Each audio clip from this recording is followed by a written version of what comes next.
Girl, if you're a black girl, if you're a black girl, if you're a black girl, if you're a black girl, do your thing. Hey y'all, welcome back to Black as She Podcast with your girl, Jasmine Ivory. So today, y'all, today, I'm just gonna talk about a message that God gave to me. Well, it's really like a statement, but it turns into a message. And I just thought it was so funny because the moment that he gave me this statement, right? I was fussing at the cars, y'all. So I'm driving, going to pick up my brother because we had some things that we had to go do.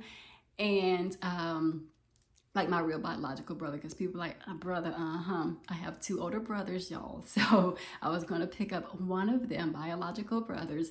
I was going to pick up one of them, and we were just ripping and running, had some things to do because he has a new job that's going to require him to travel. So he'll be out in Washington. So I was just helping him get some things done and taking him here, taking him there because he was in a wreck. So he doesn't have his car. So as I was driving, going to get him, right? Let's get to the point. So as I was driving, going to get him, I was fussing at the cars because I have a pet peeve. Like, I'm very patient and my temper is very like you can't, I don't really get upset or get angry or get mad. Frustrated, yes. Irritated, irritable, like yes. But it still takes a lot for me to get to that type of point, like for me to get to that point. But one thing that will irritate me always is people driving on my bumper, because it's like, dude, you have all of these lanes, or ma'am, you have all of these lanes next to you. Like, if you want to speed, you can speed. But why? I'm in the right lane, which is the correct lane for people who want to go the actual speed limit. So why are you on my bumper? It's 65 miles per hour. You're going 80. You're on my bumper in the right lane. So this is what led to me fussing at the cars. Of course, I was fussing to myself because, you know, this world, the people in this world are mostly crazy. So I'm like, I can be a little crazy, but I know there's always people that are crazier than me who real life just don't care. So I fuss at them, but I fuss at them to myself, right? So I'm like, oh my goodness, like this is what I'm literally saying. Like, bro, like when you go in to take your driver's test, the first thing you have to do is take the written exam. Bro, like, do you not know what the right lane and the left lanes are for? Like, do you not know that the right lane is for people who actually want to go the speed limit, and you can get in the left lane if you just want to be a little risky, a little daredevil that day, okay? Right. So I just really wanted to like not just be cracking up at myself, because I'm like, yo, like I'm really crazy. Like if I didn't know God and know that I had to represent him in every way, in every light, I would probably be like a little crazy and not be laughing at myself, because if I didn't have sense or common sense to know that, you know, one, I represent God. So I need him to be shown through me, and being a fool and acting irate is the opposite of what he represents. And then two is just, like I said, having common sense to know that people are really crazy. Like, I'm trying to be funny because my thought was, now I should roll down this window and stick my arm out and go, do you not know that this is the lane you're supposed to be in? Like, do I need to be your left turn signal? Click, click, click. Like, that's really what I wanted to do, but I had to think before I react, because to every action is a reaction. So yes, no telling what could have possibly happened if I would have acted a fool. So that was the first thing. And so as I'm doing this and as I'm fussing, it's just like what came out of my mouth at the last minute, it was like, stay in the lane that serves you. Thank you, God. Stay in the lane that serves you. Even though I was fussing at that time and being silly and just cracking myself up based on my own thoughts, and like, bro, if I was really ignorant, this is what I would do or I could do, but I'm not going to do it because I have enough sense. But it's just the fact that certain thoughts even came across my mind, like, bro, like I should really react like this. But in that moment, even though I was fussing, I know God was like, this daughter of mine, this girl is really crazy. Like, and so that's really what was funny. But even in my fussing, it's like God spoke through me and was seriously like, stay in the lane that serves you. And I feel like that's it. That's the statement. That's the quote. Stay in the lane that serves you. And I feel like so many of us, and I've been horrible with this, you guys. I used to be so horrible. And I used to get off of Instagram. I used to get off of Facebook. I haven't really been on Twitter like that anyway. So thank goodness, because that would have been just one more social media that would have drained me and would have made me feel like I was incomplete, or like I wasn't accomplishing anything in life, and that I'm just wasting my time, right? So I used to be one of those people who would do that. And even now, sometimes I still have to withdraw from social media and Instagram and Facebook. I'm rarely on Facebook. It's more so Instagram that I used to be addicted to, and I would just get so mad and angry and frustrated because I'm like, oh my goodness, all of these people are living their lives. All of these people are accomplishing this. Oh, this person has a BMW. Oh, this person has a Tesla. Oh, this, but like, how the heck are they doing this and surpassing me when I have the same education as them? I have the same major as them. Like, we were literally sitting in the same classes. I have the same everything as them. How are these people surpassing me in life? And so I used to withdraw from that. And then a lot of times I still do. Like, I was off of Instagram for oh my goodness, for like 4 months. I just recently got back on there, and I've been making a few posts and posting things on my story, just kind of updating and catching people up with my life and what I've been having going on since I've been off. But I also went off because I needed to find my purpose. I needed to find myself again from just so many errors, like dealing with the death of my best friend. And then after that, the death of my first cousin, who was my neighbor. We lived in the same apartment complex, and he would be over here every day just to make me smile because he knew I was still trying to, like, I was still grieving and mourning the passing of my best friend. And then God called him home. So just like, oh my goodness, my life was just kind of majorly shifted. So I was just like, how do I move on from here? How do I stop comparing myself? How do I, like, what am I here for? Will I be next? I just had like all of these anxious thoughts and all of these things like that. So I just took myself off of Instagram, took some time to myself, got to know, like, I've always had a relationship with Christ. Let's start there. But just to like understand more, because death will really transform you and transform your mind. And it would shift things and make you look at things differently. Like I said on my story, I think last week when I first started back posting on Instagram. And I was just saying, like, man, it will really teach you to not, like, death will really teach you to stop being so judgmental towards others, because first of all, God is love. So you can't be judgmental and love. You can't be both. It's one or the other.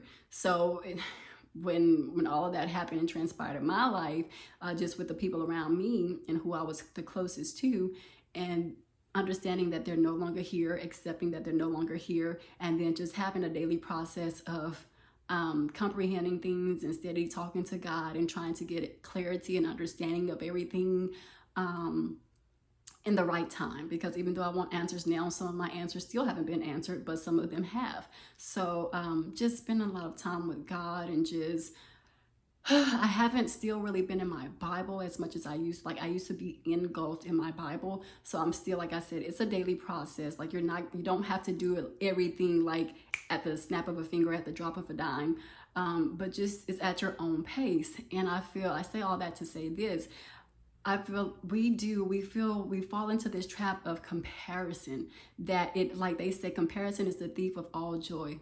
And it is so true. Like, we cannot compare our lives to others. First of all, and I'm going to post this on another post, just that's kind of like a meditation thing and something to give the people to process, and like my daddy say, to marinate on. So I'll post it on the next video, just that by itself. And it's just like, stop comparing yourself to people. Like, unless you are willing to walk the shoes that they had to walk, and to feel those shoes that they had to feel in order to even get to where they are now, unless you are willing and prepared to do that, do not compare your life to others.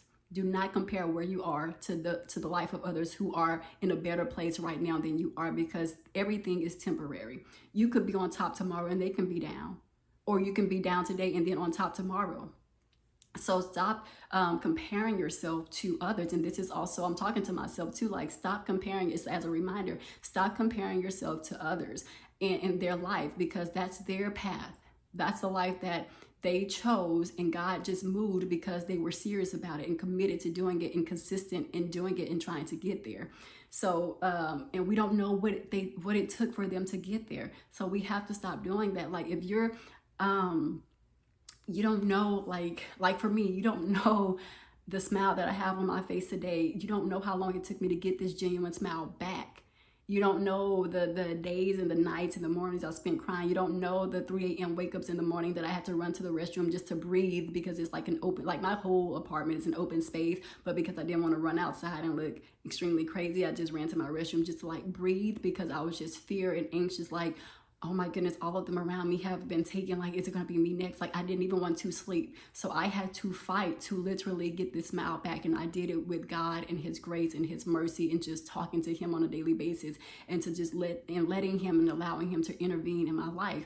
But unless you are ready to go through that, don't ever be jealous of my life, and don't ever be jealous of me smiling or me. If you see me being happy, if you see others being happy, just know, like I always tell my mom, there's always a story to tell. There's a story to tell in everyone's lives. You don't know what people have been through. You don't know what they're currently going through. You don't know what they may go through in the future. And then all of a sudden they just persevere. You don't know why they are persevering at that time. So stop comparing yourselves. You're going to steal your own joy. You're going to miss out on living in your own purpose because you're trying to be in somebody else's lane. You're wishing that you were in someone else's lane that is only designed for them. Stay in the lane that serves you. If you're supposed to be a life coach, if you're supposed to be a gym teacher, if you're supposed to be a math teacher or whatever, stay in that lane. Don't swerve into somebody else's lane because you feel like they're making more money than you, doing whatever they're doing, credit repair, life agent, whatever the case may be, whatever is allowing them to bring in that type of income. That is their purpose. They prayed for that. So that's what they got. You know, they took their own time out to talk to God, to even find out their own purpose, which led them to that path and to that lane. So, you don't know, like, pray your prayer. Stay in your lane, whatever lane that you feel is going to fulfill you, and we're going to leave your mark on this earth in a purposeful way, in a meaningful way. Stay in that lane. God will bless you right there. Stay in that lane. That's the lane that's supposed to serve you and will allow you to serve others around you. And then people who you don't even know, it will allow you to serve them as well in such a way that you couldn't even fathom. You know, like, yeah, we think about stuff and then we process it, we do our vision boards and this and that. But when we stay there and stay committed to what we're actually trying to do and what we actually want to accomplish and let God work, we will get there. Stop trying to wish or make yourself mad or frustrated or irritated or get yourself depressed or sad or sick from worry or sick from being anxious. Sick from being anxious or whatever because you're focused on somebody else's life. Stop doing that. Please stop doing that, because you're only hurting yourself. You're only bringing trauma to yourself. You're only bringing sickness and illness mentally, physically, psychologically to yourself. Meanwhile, those people are still living their lives because they're in their lane that serves them. They're in their lane that they prayed for. They're in their lane that they talked to God about, where they wanted to be. And now he blessed them in that area. So if you're not doing that, or you're just sitting back complaining, but you're not making moves, you're not out here, if you want to be a TV producer or an actor or actress or whatever the case may be, but you're sitting back here just watching movies instead of going to backstage and taking acting classes or getting signed with some agency, spending some money or whatever the case may be, because sometimes it takes money to make money or to just get your name out there. In general, if you're not going to those agencies and looking up legit ones or whatever, trying to get involved, you cannot be mad at no one but yourself. You can't be mad at no one but yourself for still being in the same spot that you was a year ago, 2 years ago, 3 years ago, while others are flourishing. They're flourishing because they're putting in the work. They're flourishing because they're staying in the lane that serves them. They're flourishing because they're not trying to swerve into somebody else's lane. They're swerving them because they're not on somebody else's bumper. They're in their own car, with their own bumper on the back, cruising in their lane. So I just want to hop on here to talk about that and to let you know, like, that's what God put on my heart. That's exactly what he put on my mind. I was fussing with the cars, and that's what he said. Stay in the lane that serves you. It was meant for the other driver who was on my bumper, but the message was for me to actually ultimately put out on YouTube or wherever this may surface. If somebody comes across it and wants to like share it or whatever the case may be, whatever and whoever this is to reach, that was the message. Stay in the lane that serves you. So I don't want to be on here for too long and hold y'all for too long, but I definitely want to share that. I started laughing because I was like, you know what? God, you are always working, even in like the midst of me being crazy, just a little crazy. But it's like you are always working and you're always giving me these gems to just put out there in the universe for people to think on and for people to ponder on and to let sit and process through, because it's so true. Like I said, this is a message to myself as well, because sometimes even I have gotten caught up in the past with doing that. And I'm like, bro, what? Like, but I put in an application for that position, but that's not the lane that's supposed to serve you. You can put in as many applications, but if that's not where God wants you to be, you will not be there, because you are supposed to be doing something greater, something better than what you are even, or what you even feel like that you are capable of. You're supposed to be doing something greater, something more purposeful, something more meaningful. And he knows that what you're trying to do, settling for certain jobs, that's not in his plan for you. That's not part of the plan. So know that thing that's burning you deep down inside, that deepest desire that you want to let out into the world, and that you feel like you can reach people and touch people and change people's lives while bringing in money. You know, you can make that something monetary. It's not all about the money, but you definitely need money coming in to survive and to live in this life and to eventually have the life that you truly want in the end. Whether that consists of like traveling or going out to eat or whatever the case may be. Buying gifts for those that you love just because, or doing certain things just to make people feel special. Like for me, I love to send like edible arrangements to like my best friend, my parents. Sometimes I just surprise them just to surprise them, or sometimes I like to fly out to surprise friends or family or whatever the case may be, just pop up on them. That's the type of life that I ultimately want to live, and just to travel and go somewhere where you can just be free and have like no worries for a weekend or whatever the case may be. Jamaica or Costa Rica, those are places that I have traveled, and that's what I like to do. So I'm going to be in the lane. Like doing YouTube is not for the money, but I know eventually God will bring me money from it. Like money will come from it eventually.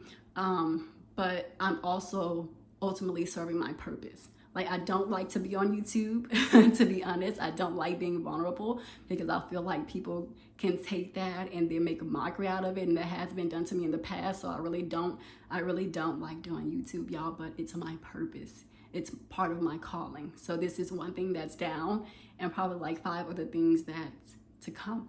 So yeah, just stay in the lane that serves you. You will reap what you sow from the lane that you're in, that you make sure you stay in, stay consistent in, stay true to, and make sure you put God above all while you're doing it, so that you don't end up being greedy or anxious for the money, but know that you're staying in your purpose and your true calling and the true reason why you chose to do what you are doing. So yeah, that's all I wanted to share. I have a lot to do today. Your girl gotta go get her nails done, and I gotta go get a new vacuum. Just little stuff, tedious stuff, but I still need to knock it out the way. So just sharing a little bit of that part of my life with y'all on today. But until next time, thank y'all for hanging in here with me, for letting me chat, because your girl can chat, which is why I have to do the YouTube channel, because the Lord knows, like, girl, you need to use all this knowledge and wisdom I gave you, all of this talking that you be talking to your parents about, you need to relinquish that into the world and let the world know, like, what I put on your heart, your soul, your spirit, and your mind, and let it out. So I'm doing this for him, definitely not for me. Definitely for him. So if this can help anyone, I hope it does. But just remember that if you want to jot it down, stay in the lane that serves you, y'all. But love y'all. Until next time. Ooh, these nails gotta get done so bad. I'm so embarrassed. But okay, bye.